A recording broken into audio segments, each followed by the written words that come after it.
பிரியாணி போச்சே. ஐயோ பிரியாணி போச்சே. ஐயோ பிரியாணி போச்சே.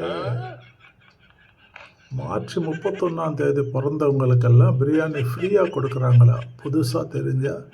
புதுசாக திறந்தா இந்த பிரியாணி கடையில் அவங்க இருக்கிற தெருவில் இன்னைக்கு ஒரு பிரியாணி கடை திறக்கிறாங்களாங்க.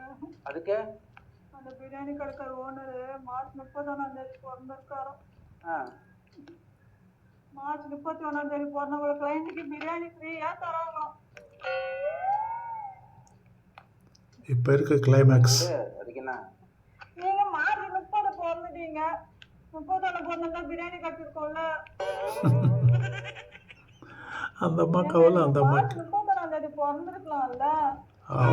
அவசரப்பட்டு பிறந்துட்டாரு. ஐயோ பிரியாணி போச்சு. இது வேற 30 பிறந்து வச்சிட்டாரு. அவன் அவசரம் 30 பிறந்துட்டு.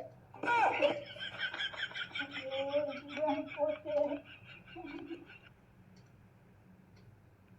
அவன் அவசரம் உங்களுக்கு மார்ச் 31 பிறக்காம 30 பண்ணீங்க. 30 பண்ணீங்க. பிரியாணி கட்டிருக்கோம்ல. சாரி நான் தெரியாம போறேன். பிரியாணி போச்சு. எப்படி இருக்கு?